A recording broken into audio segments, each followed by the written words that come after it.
अस्सलामुअलैकुम dear students. आज का हमारा जो टॉपिक है वो है मटेरियल टेस्टिंग सब्जेक्ट, और उसमें जो है यूटीएम यूनिवर्सल टेस्टिंग मशीन पर किए जाने वाले टेस्ट कौन कौन से हैं। तो हमारे पास जो है दो तरह के टेस्ट होते हैं, एक जो है डिस्ट्रैक्टिव टेस्ट, दूसरा नॉन डिस्ट्रैक्टिव टेस्ट। तो डिस्ट्रैक्टिव टेस्ट कौन सा होता है? डिस्ट्रैक्टिव टेस्ट उस टेस्ट को बोलते हैं जिसके बाद मटेरियल जो है वो फेल हो जाता है या पुर्जा जो है उस टेस्ट करने के बाद काबिल इस्तेमाल नहीं रहता। जबकि नॉन डिस्ट्रैक्टिव टेस्ट ऐसा टेस्ट जिसको पुर्जे पर करने के बाद स्पेसिमन के ऊपर अगर उस टेस्ट को हम सरअंजाम दे लेते हैं, उसके बाद भी जो स्पेसिमन है वो काबिल इस्तेमाल रहता है। तो डिस्ट्रैक्टिव और नॉन डिस्ट्रैक्टिव डिफरेंट टाइप्स के जो हैं वो टेस्ट हैं। तो यहाँ पर हमारा जो फर्स्ट ऑफ ऑल जिक्र करेंगे हम डिस्ट्रैक्टिव टेस्ट का। डिस्ट्रैक्टिव टेस्ट कौन कौन से होते हैं? यूटीएम मशीन जो है यूनिवर्सल टेस्टिंग मशीन, इसके ऊपर किए जाने वाले टेस्ट जो हैं वो डिस्ट्रैक्टिव टेस्ट ही कहलाते हैं। तो इसमें हमारे पास एक है tensile test, compression test, bending test, shear test, torsion test और फैटीग टेस्ट। इसके अलावा यूटीएम के ऊपर हमने पहले भी कुछ टेस्ट का जिक्र किया है लास्ट टॉपिक में। तो उसके अंदर था Brinell hardness test, Vickers hardness test और रॉकवेल हार्डनेस टेस्ट। यानी कि हार्डनेस टेस्ट भी यूटीएम मशीन के ऊपर जो है वो सरअंजाम दिए जाते हैं, जिनका हम ऑलरेडी जिक्र कर चुके हैं। तो आज हम यहाँ पे डिस्कस करेंगे ये जो टेस्ट दिए गए हैं, इनका मतलब क्या हम जिक्र करेंगे आज कि टेंसाइल टेस्ट क्या होता है। तो टेंसाइल टेस्ट जो है ये एक ऐसा टेस्ट है जिसके ज़रिए हम पुर्जे की या मटेरियल की मैकेनिकल खसूसियात का मुतालिया करते हैं। यानी कि टेंसाइल स्ट्रेस का हमने एक जिक्र किया था, वो स्ट्रेस जिसके ऊपर दो ऐसी फोर्सेस अमल करें कि उसकी लंबाई में इजाफा वाक़ हो, तो उन स्ट्रेसेस को, उन फोर्सेस को टेंसाइल स्ट्रेसेस बोलते हैं। तो इसी तरह हमारे पास एक टेंसाइल टेस्ट होता है कि मटेरियल के ऊपर फोर्सेस किस हद तक मतलब के अमल कर सकती हैं जहाँ तक वो मटेरियल फेल ना हो। तो कितनी लिमिट पे जाके खिंचाव की फोर्सेस से मटेरियल जो है वो फेल हो जाता है। तो वो हम टेस्ट करते हैं यूटीएम यूनिवर्सल टेस्टिंग मशीन के ऊपर। उसका तरीकाकार कुछ इस तरह होता है कि फर्स्ट हमारे पास जो पॉइंट होता है वो है प्रिपरेशन ऑफ स्पेसिमेन, यानी कि नमूना जो है स्पेसिमेन जो है उसकी तैयारी। दूसरा होता है प्लेसमेंट ऑफ स्पेसिमेन, यानी कि जो हमारे पास नमूना है जिसके ऊपर हमने टेस्ट करना है उसकी तनसीब, उसको मशीन के ऊपर नस्ब करना। थर्ड है हमारे पास अप्लाई लोड या एप्लीकेशन ऑफ लोड, के उसके बाद हमने उसके ऊपर लोड किस तरह से अप्लाई करना है। फोर्थ है हमारे पास ऑब्जर्वेशन एंड कैलकुलेशन, उसके बाद हमने उसका मुशाहिदा करना है, उसकी कैलकुलेशन करनी है कि कितने लोड पर जाकर मटेरियल फेल हो गया। उसके बाद है प्रिकॉशन, एहतियातें, हिफाजती तदाबीर जो होती हैं कि हमने इस पूरे टेस्ट के अंदर कौन कौन सी एहतियातें, हिफाजती तदाबीर जो हैं उनको अपनाना है। तो हमारे पास जो टेंसाइल टेस्ट है उसमें फर्स्ट पॉइंट जो है प्रिकॉशन ऑफ स्पेसिमेन, यानी कि हमने जो स्पेसिमेन है, जो नमूना है, उसकी जो तैयारी पर पहले फोकस करना है कि जिसके ऊपर हमने टेस्ट सरअंजाम दिया जाना है उसको प्रॉपर तरीके से हमने स्पेसिमेन को तैयार करना है। उसका एक स्टैंडर्ड साइज़ होता है, बड़े साइज़ के जो है नमूने वो भी दस्तयाब होते हैं, छोटे साइज़ के भी होते हैं। किस हद तक मतलब कि हम जो है वो टेस्ट कर सकते हैं।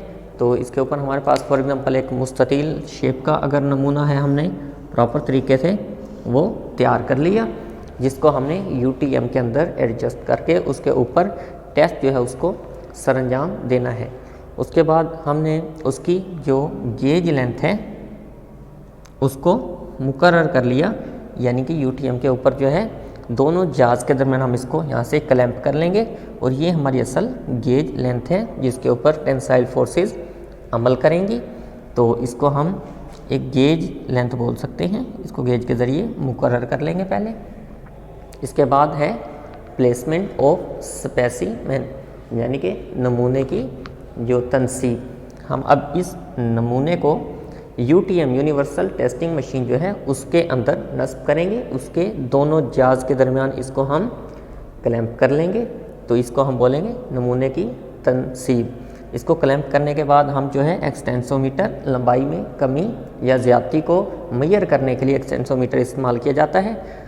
इसको हम दोनों जाज में क्लैंप करेंगे और एक्सटेंसोमीटर यहाँ पे नस्ब कर देंगे और उसको 0 पर एडजस्ट कर लेंगे। तो उसके बाद है अप्लाई लोड, यानी कि एप्लीकेशन ऑफ लोड। तो उसके बाद हम लोड को अप्लाई करेंगे। उसका तरीकाकार क्या है, जो हमारे पास नमूना है जिस साइज़ का, उसके मुताबिक हम लोड की सिलेक्शन करेंगे कि कितना लोड इसके ऊपर हमने अप्लाई करना है। तो डिफरेंट टाइप के लोड्स अप्लाई किए जा सकते हैं यूटीएम के ज़रिए। तो हम लोड की सिलेक्शन करेंगे। पहले लोड की सिलेक्शन के बाद हम उसका जो पंप है उसको ऑन करेंगे। तो पंप जो है वो हाइड्रोलिक लिक्विड जो है उसको पंप करने के लिए इस्तेमाल होता है, क्योंकि ये एक हाइड्रोलिक मशीन है यूटीएम। इसमें हाइड्रोलिक पंप इस्तेमाल होता है जिसको मोटर के ज़रिए मतलब के चलाया जाता है।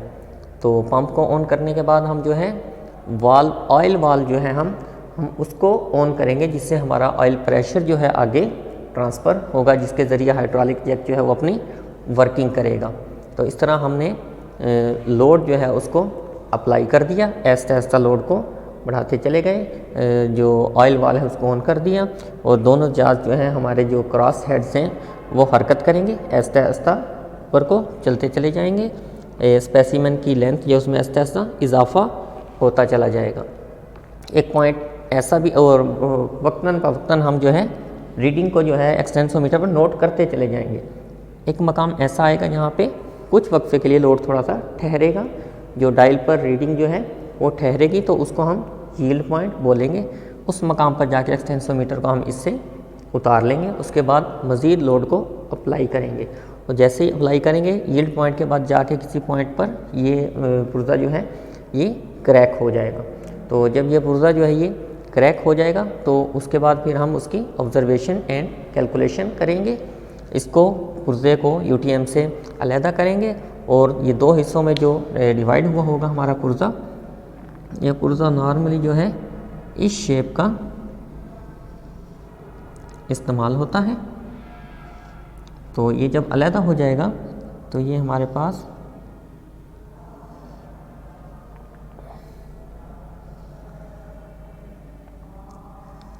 इस शेप में आ जाएगा दो हिस्सों में। तो हम इन दोनों हिस्सों को अब आपस में साथ मिलाएंगे यूटीएम से उतार कर, और मिलाने के बाद ये जो दो गेज पॉइंट हमने पहले से चेक किए हुए थे, ये गेज पॉइंट है हमारे। तो अब हम इसकी मतलब के लेंथ को मेजर करेंगे कि हमारा जो पहले स्पेसिमेन जो था उसकी गेज लेंथ क्या थी, और अब ये टूटने के बाद कितनी लंबाई पर जाके इसमें कितना इजाफा हुआ है इसकी लेंथ में, और लोड कितना अप्लाई हुआ था, कितने लोड पर जाके क्रैक कर गया, और मैक्सिमम कितनी इसकी जो है ना वो टेंसाइल स्ट्रेंथ है, कितना मतलब कि इसकी लंबाई में इजाफा हो सकता है क्रैक होने से पहले। तो हम उसको एक्सटेंसोमीटर के ज़रिए अगेन मेजर करेंगे। यानी कि हमारी एक गेज लेंथ थी ये, और ये जो है उसमें डिफॉर्मेशन जो आई है, एक डिफॉर्मेशन है। अगर इसको दोनों को ऐड करेंगे तो ये हमारी फाइनल लेंथ बन जाएगी। तो हम इसको फिर मेजर करेंगे, जिसको हम ऑब्जर्वेशन एंड कैलकुलेशन बोल सकते हैं। उसके बाद है प्रिकेशन, एहतियातें। कि एहतियातें यही हैं इसकी कि हमने जो अपना स्पेसिमेन है पहले प्रॉपर तरीके से परफेक्ट उसका जो है वो साइज़ होना चाहिए, उसका मटेरियल हमें पता होना चाहिए कौन से मटेरियल का है, इसकी लेंथ कितनी है, इसका अगर डाई में है तो सर्कल है तो डाया इसका कितना है, मुस्ततिल शेप में है तो इसकी लेंथ और विड्थ इसकी कितनी है, ये चीज़ें हमें मालूम होने चाहिए। उसके बाद उसको जो है हम गेज लेंथ प्रॉपर तरीके से उसके एडजस्ट करेंगे। उसके बाद उसको हम यूटीएम के ऊपर एडजस्ट कर देंगे, और क्लैंप करने से पहले उसको क्लैंप करेंगे दोनों जबड़ों में, हल्का सा लोड अप्लाई करेंगे उसके बाद, ताकि वो मुकम्मल तरीके से ग्रिप कर ले उसको स्पेसिमेन को। और वो ग्रिप होने के बाद फिर हम ऐसा ऐसा लोड को बढ़ाते चले जाएंगे। ये इसकी हम प्रिकेशन जो है उस पर बात कर रहे हैं। तो लोड बढ़ाते चले जाएंगे, जैसे ही यील्ड पॉइंट आएगा वहाँ पे हम एक्सटेंसोमीटर को इससे उतार लेंगे और एहतियातन इसको देखते रहेंगे। जैसे ही जिस मकाम पर जाकर ये क्रैक होगा तो उस मकाम पर फौरी हम जो है वो रिलीविंग वाल्व जो है, जो मतलब कि प्रेशर को रिलीज़ कर देता है, उसको फौरी हम ऑन कर देंगे ताकि प्रेशर जो है वो हाइड्रोलिक जैक का रिलीज़ हो जाए। उसके बाद हम इसको दोनों पार्ट्स को उतारेंगे, आमने सामने रखेंगे और अगेन गेज के ज़रिए एक्सटेंसोमीटर के ज़रिए उसकी रीडिंग जो है उसको नोट कर लेंगे और हमें मालूम हो जाएगा कि इसकी लेंथ में कितना इजाफा हुआ है ब्रेक होने से पहले और कितना लोड इसने बर्दाश्त की, कितने लोड पर जाकर ये जो है ब्रेक कर गया है, क्रैक आ गया है, टूट गया है, दो हिस्सों में शेयर हो गया है। तो ये हमें जो है डायल से लोड और एक्सटेंसोमीटर से इसकी रीडिंग का आइडिया हो जाएगा। तो ये तो हमारे पास है टेंसाइल टेस्ट। तो सेम इसी तरह दूसरा टेस्ट भी हम यूटीएम के ऊपर से अंजाम दे सकते हैं। इसको बोला जाता है कंप्रेशन टेस्ट। कंप्रेशन टेस्ट जो है ये भी मटेरियल की मैकेनिकल खसूसियात को जांचने के लिए किया जाता है। कंप्रेशन टेस्ट में दो फोर्सेस के ज़रिए किसी भी पुर्जे को जो है वो कंप्रेस किया जाता है और उसकी जो स्ट्रेंथ है, जो फोर्सेस है, उनको नोट किया जाता है कि कितनी फोर्स पर ये कंप्रेस हो जाता है और इसकी कंप्रेशन लिमिट कितनी है। तो उसके लिए भी प्रिपरेशन ऑफ स्पेसिमेन जो है हमने एक नमूना जो है वो तैयार किया जाता है। वो नमूने का एक स्टैंडर्ड साइज़ होता है, यानी कि उसका जो लेंथ है नमूने की वो या तो उसकी जो विड्थ या उसका जो डाया है उसके मसावी होगी या उससे मैक्सिमम दुगना होगी, उससे डबल कर सकते हैं, इससे ज़्यादा नहीं कर सकते। तो उससे के मसावी, डाया के मसावी या उससे दुगने साइज़ का एक जो नमूना स्पेसिमन है हम उसको तैयार कर लेंगे पहले। उसके बाद placement of specimen same tensile test की तरह ही हम उसको कंप्रेशन एनुअल जो है हमारी यूटीएम की, उसके अंदर जो है उसकी हम तनसीब करेंगे। दोनों जहाज़ के दरमियान कंप्रेशन एनुअल लगी होती है, उनके दरमियान उसको रख देंगे और फ्रिक्शन वगैरह से बचाने के लिए ऑयलिंग भी करेंगे कंप्रेशन प्लेटों के ऊपर। तो उसके बाद है हमारा अप्लाई लोड। उसके बाद हम आहिस्ता आहिस्ता लोड को अप्लाई करेंगे।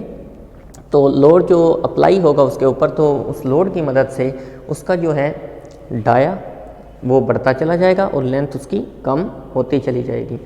तो एक होती है लीनियर डिफॉर्मेशन, एक होती है जो है लेटरल डिफॉर्मेशन। लेटरल डिफॉर्मेशन वो डिफॉर्मेशन है जो उसके डाया में तब्दीली लेकर आ रही है, उसका डाया बढ़ रहा है। लीनियर डिफॉर्मेशन वो है जो कि उसकी लेंथ में कमी कर रही है, उसकी लेंथ में जो कमी हो रही है उसको हम लीनियर डिफॉर्मेशन बोलेंगे। डाये में इजाफा को लेटरल डिफॉर्मेशन, उसमें यानी कि लीनियर और लेटरल डिफॉर्मेशन लोड अप्लाई करने के बाद आता चला जाएगा, जिस मकाम पे जाके इंतहाई मकाम पे मतलब कि अब वो मज़ीद कंप्रेस नहीं होगा, वहाँ पे फिर हम जाके उसको ऑफ करेंगे पंप को और फिर ऑब्जर्वेशन एंड कैलकुलेशन जो है ये प्रोसेस स्टार्ट होगा। फिर हम नोट करेंगे कि मैक्सिमम इसकी स्ट्रेंथ लोड बर्दाश्त करने की कितनी है, कितने लोड पर ही मतलब कि इसकी इंतहाई लिमिट है जहाँ से आगे ये मज़ीद कंप्रेस नहीं हो सकता और कितने लोड को ये बर्दाश्त कर सकता है और इस लोड से कितने उसके मतलब कि डाया में डिफॉर्मेशन मतलब बिगाड़ आता है और लेंथ में तब्दीली वाक़ई होती है। तो ये उसकी है ऑब्जर्वेशन एंड कैलकुलेशन।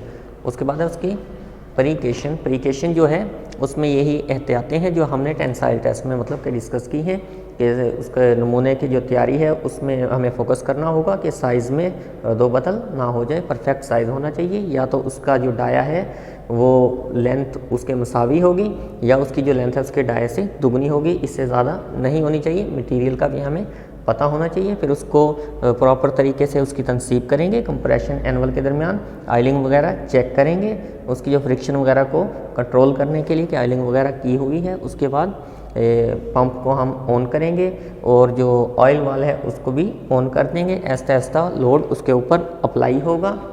तो ये हम जिक्र करें प्रीकेशन का कि लोड अप्लाई होता चला जाएगा और उसको कंप्रेस करता चला जाएगा। जब इंतहाई लिमिट आ जाएगी उसके बाद पंप को हम ऑफ करेंगे, नमूने को वहाँ से उठाएंगे और उसकी जो है हम फिर लोड को नोट कर लेंगे। डायल के ऊपर यूटीएम के ऊपर एक डायल लगी होती है, कितना लोड मतलब कि मैक्सिमम इसकी लिमिट है इसने अप्लाई किया है, इससे आगे मज़ीद कंप्रेस नहीं हो सकता और इतने लोड पर इसके डाया में कितनी तब्दीली वाक़ई हुई है, लेंथ में कितनी तब्दीली वाक़ई हुई है। तो ये है कंप्रेशन टेस्ट। उसके बाद एक और टेस्ट है हमारे पास बेंडिंग टेस्ट। बेंडिंग टेस्ट भी मटीरियल की मैकेनिकल खसूसियात को जांचने के लिए किया जाता है। ये भी एक यूनिवर्सल टेस्टिंग मशीन जो है यूटीएम उसी के ऊपर किया जाने वाला एक टेस्ट है। ये भी एक डिस्ट्रक्टिव टेस्ट है। तो इसके अंदर हमारे पास होता है कि हम एक जो है स्पेसिमन यानी कि उसकी एक लिमिट होती है प्रिपरेशन ऑफ स्पेसिमन, जो हम नमूना जो है तैयार करते हैं। तो पहले हमें बताना चाहिए कि बेंडिंग टेस्ट जो है ये होता क्या है, यानी कि जो बेंडिंग स्ट्रेसेस जो होती हैं अमल करती हैं किसी मटेरियल के ऊपर, तो उनका जो मुतालिया किया जाता है कि कितने स्ट्रेस पर ये बैंड हो जाता है और मैक्सिमम कितने स्ट्रेसेस को बैंडिंग तक ये बर्दाश्त कर सकता है, जिसके बाद जाके ये क्रैक हो जाता है। उसकी लिमिट कितनी है कि कितनी बैंडिंग स्ट्रेस ये अपने अंदर मतलब कि बर्दाश्त कर सकता है, उसके बाद जाके ये फेल हो जाता है। ये बैंडिंग टेस्ट जो है ये ही मुतालिया किया जाता है फोर्सेस का, स्ट्रेसेस का, कि कितनी लिमिट है इसकी स्ट्रेस से बर्दाश्त करने की जहाँ तक ये क्रैक नहीं होता। तो उसके बाद इसका प्रिपरेशन और स्पेसिमेन जो है वो है कि नमूने की तैयारी। इसमें भी हम जो है एक नमूना, एक रॉड हो सकता है हमारे पास जिसको हम तैयार कर सकते हैं, जिसके ऊपर हमने टेस्ट मतलब के सरंजाम देना होता है। इसकी एक लिमिट होती है 28 इंच तक, यानी कि 28 इंच का नमूना होता है जिसके ऊपर हमने बेंडिंग टेस्ट सरंजाम देना होता है। ये बेंडिंग टेस्ट ऐसा टेस्ट होता है जिसके अंदर एक तरफ से जो है वो टेंसाइल फोर्स अमल करती है पुर्जे पर, तो दूसरी तरफ से कंप्रेशन, यानी कि इसको अगर हम ऐसे मोड़ेंगे तो ऊपर से इसके टेंसाइल स्ट्रेसेस अमल करेंगे जो इसमें इजाफा कर रही हैं, जबकि नीचे से ये बेंड हो रहा है तो कंप्रेस कर रही है नीचे वाला हिस्सा इसका, नीचे से कंप्रेशन फोर्सेस जो है वो अमल कर रही हैं। बेंडिंग टेस्ट ऐसा टेस्ट है जिसमें एक तरफ टेंसाइल स्ट्रेसेस अमल करती हैं जबकि दूसरी तरफ कंप्रेशन स्ट्रेसेस जो है वो अमल करती हैं मटेरियल के ऊपर। तो उसके बाद हमने इसको जो वेजेस हैं हमारे UTM मशीन के ऊपर, प्लेसमेंट ऑफ स्पेसिमेन, नमूना तैयार करने के बाद उस वेज के ऊपर जो है हमने दोनों किनारों पर इसको रख देना है। हमारे पास यहाँ पे 2 वेजेस जो हैं वो बनी हैं, उनके ऊपर हमने इसको नस्ब कर देना है। तो इस बात का भी ख्याल करना है कि नीचे बेस टेबल जो है इससे लेके इसके दरमियान जो है 5 इंच का जो है वो खला मौजूद होना चाहिए, क्योंकि यहाँ पे बेंडिंग फोर्सेस अप्लाई होंगी तो ये बेंड करेगा नीचे को, इसलिए इनके दरमियान 5 इंच जो है उसका गैप लाजमी होना चाहिए। तो इसकी तनसीब हम इसको नस्ब कर देंगे। उसके बाद हम अप्लाई लोड को अप्लाई करेंगे। ऊपर से हमारे पास जो है वो लोड, यहाँ से लोड आएगा हमारे पास जो इसको मतलब के नीचे बेंड करेगा और ये सेंटर से जो है बेंड होता चला जाएगा इंतहाई नीचे दर्जे तक, और एक मकाम आएगा कि नीचे बेंड होने के बाद क्रैक भी कर जाएगा, यानी कि ये ब्रेक हो जाएगा, यहाँ पे टूट जाएगा ये पुर्जा। तो ये बेंडिंग स्ट्रेस जो है हम लोड को अप्लाई करने के लिए वही प्रोसेस है इसमें भी, कि हम पंप को ऑन करेंगे, ऑयल वाल जो है उसको हम ऑन करेंगे, ऐसा ऐसा फोर्स अप्लाई करते चले जाएंगे जब तक कि इसकी इंतहाई लिमिट बैंड की नहीं आ जाएगी हमारे पास।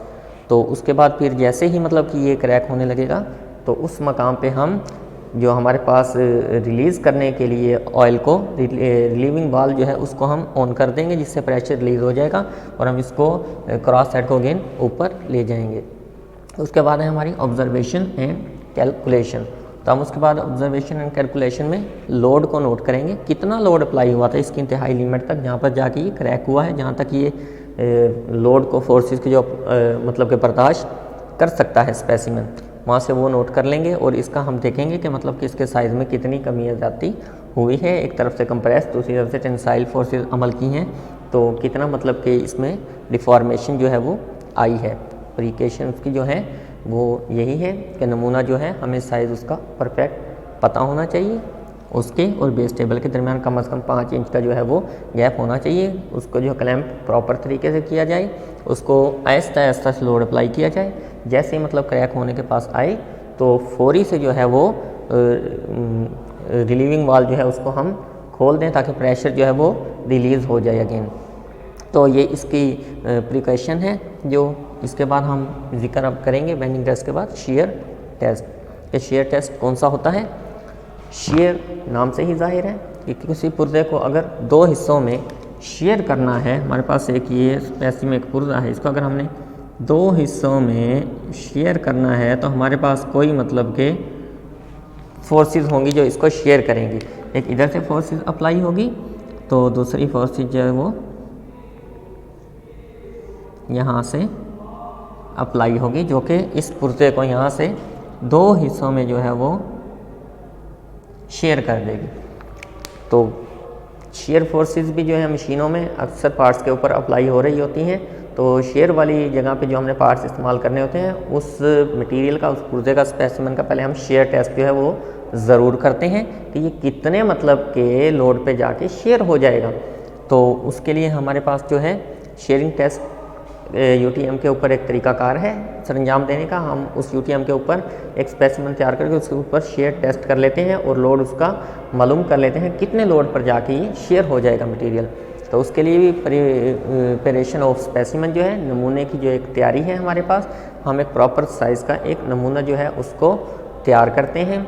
प्लेसमेंट ऑफ स्पेसिमेन कि उसको हम फिर ये हमारे पास जो यूटीएम मशीन है, यूनिवर्सल टेस्टिंग मशीन, उसके ऊपर हम डाई के ज़रिए उसको मतलब कि क्लैंप कर लेते हैं और ऊपर से फिर जो अप्लाई लोड है वो पंप को ऑन करते हैं, ऑयल वाल को खोल देते हैं। लोड ऊपर से मतलब कि कटर के टाइप का होता है हमारे पास, नीचे डाई, ऊपर पंच होता है, वो पंच आता है, उसके ऊपर फोर्स अप्लाई करता है और जिस मकाम पर जाके वो आपस में शेयर हो जाते हैं, कट हो जाते हैं, उस मकाम पे फौरी तौर पे लीविंग वाल को हम खोल देते हैं, प्रेशर को रिलीज़ कर देते हैं और उसको स्पेसिमेन को जो है उससे डाई और पंच से अलहदा करते हैं। ऑब्जर्वेशन एंड कैलकुलेशन उसकी करते हैं कि कितना लोड था जहाँ पे जाके ये मुकम्मल तौर पर पुर्जा जो है ये शेयर हो गया। तो उसके हम ऑब्जर्वेशन मुशाहिदा कर लेते हैं, उसकी कैलकुलेशन भी हम कर लेते हैं कि शेप में मतलब कि ये शेयर हुआ है, कितना लोड ये अप्लाई इसके ऊपर किया जाए तो इसको शेयर कर सकते हैं हम। प्रिकॉशन उसकी जो है उसमें भी यही चीज़ें हैं, एहतियातें कि नमूना तैयार करते वक्त हमें मटेरियल को मद्देनज़र रखना होगा। मटेरियल कौन सा है, नमूने का साइज़ क्या है, इसका डाया कितना है या मुस्तकिल शेप में है तो इसकी लेंथ, विड्थ, थिकनेस ये इसकी कितनी है मटेरियल की, और लोड हमने इसके ऊपर कितना अप्लाई करना है, हमने इसको डाई के अंदर सही तरीके से एडजस्ट किया है कि नहीं किया, लोड अप्लाई करने का तरीकाकार क्या है, ऐसा ऐसा हमने लोड इसके ऊपर अप्लाई करना है। जैसे ही मतलब कि शेयर हुआ तो हमने लिविंग वाल जो है वो खोलना होता है ताकि प्रेशर रिलीज़ हो जाए। उसके बाद इसको अलहदा करके उसका मुशाहिदा वगैरह करना होता है। लोड हमने नोट कर लेना होता है एक किसी मतलब के पेपर्स के ऊपर, हमारे पास जो होता है रिटन पेपर, उसके ऊपर हम नोट कर लेते हैं ये सारी चीज़ें। तो ये इसकी प्रिकॉशन है। तो उसके बाद हमारे पास एक और टेस्ट है, शेयर टेस्ट के बाद टॉर्शन टेस्ट। अब टॉर्शन क्या होता है, टॉर्शन जो है वर्ड ये एक कुव्वत होती है, एक फोर्स होती है, ये भी मैकेनिकल खसूसियात को जांचने के लिए किया जाता है, जबकि इसके लिए टॉर्शन मशीन एक अलहदा से इस्तेमाल होती है जिसके ऊपर हम जो है टॉर्शन टेस्ट सरंजाम देते हैं। टॉर्क, घुमाव की जो फोर्स कुव्वत होती है, फोर्स मल्टीप्लाई रेडियस, आपने टॉर्क पढ़ा होगा अक्सर। घुमाव की कुव्वत को टॉर्क कहते हैं।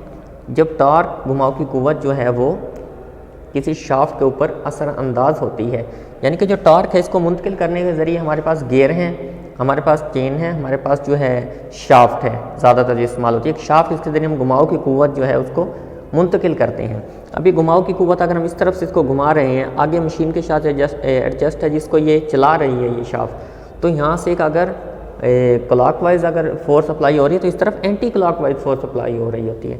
तो क्लॉकवाइज और एंटी क्लॉकवाइज फोर्स के अप्लाई होने से इस जिस्म के अंदर एक मखसूस पॉइंट पर कुछ मुदाफ़ाती कुव्वतें अमल करती हैं, यानी कि एक्शन और रिएक्शन की वजह से जो कुव्वतें अमल करती हैं टॉर्क की वजह से, उसको हम टॉर्शनल स्ट्रेस कह देते हैं या उसको हम टॉर्शनल फोर्स कह देते हैं।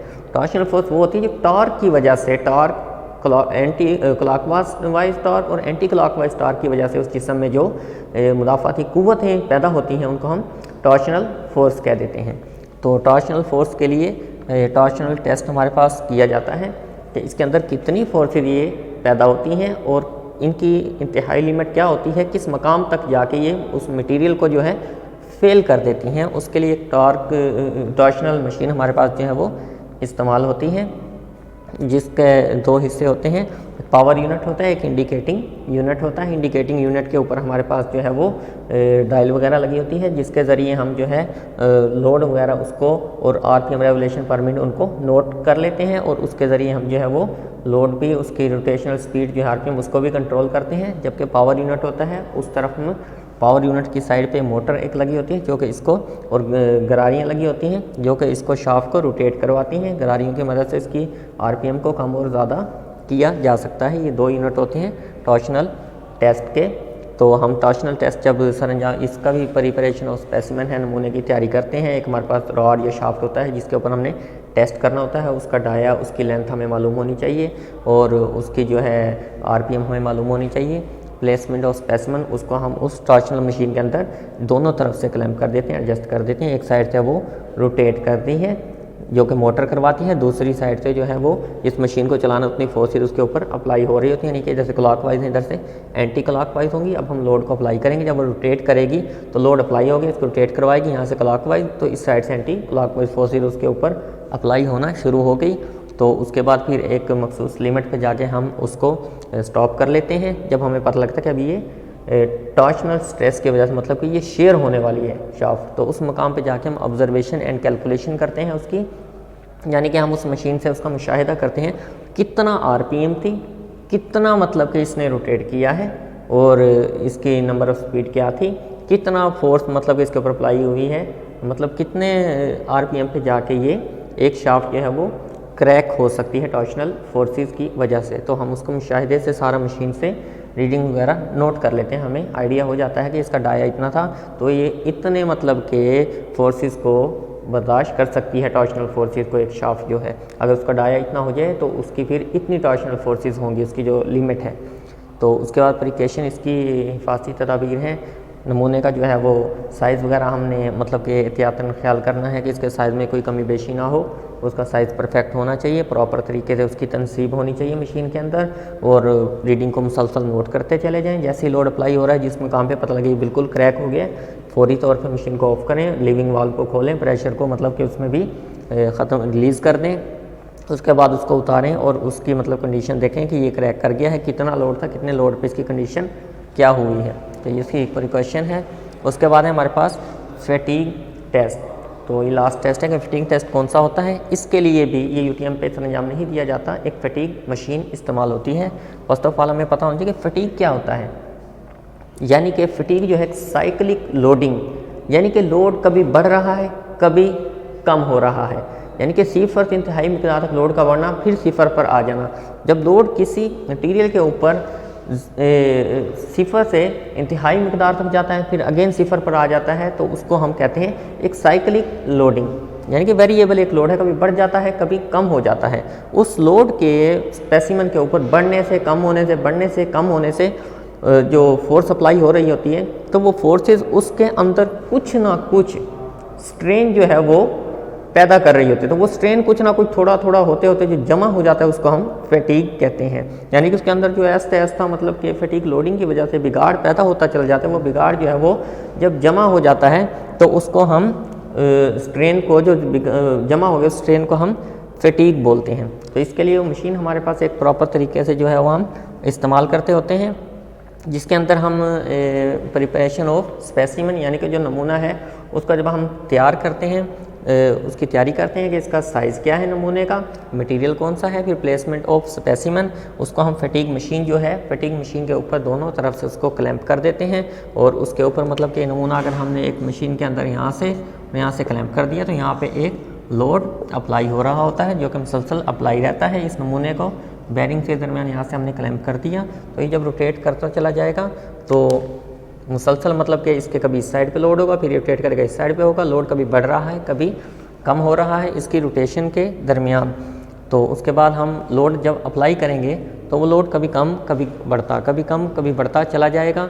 उसके बाद हम उसके ऑब्जर्वेशन एंड कैलकुलेशन करेंगे कि इसके ऊपर हमने कितनी मतलब किसी आरपीएम थी, कितना हमने इसके ऊपर लोड जो है वो अप्लाई किया था, किस मकाम पे जाके ये जो है नमूना मटेरियल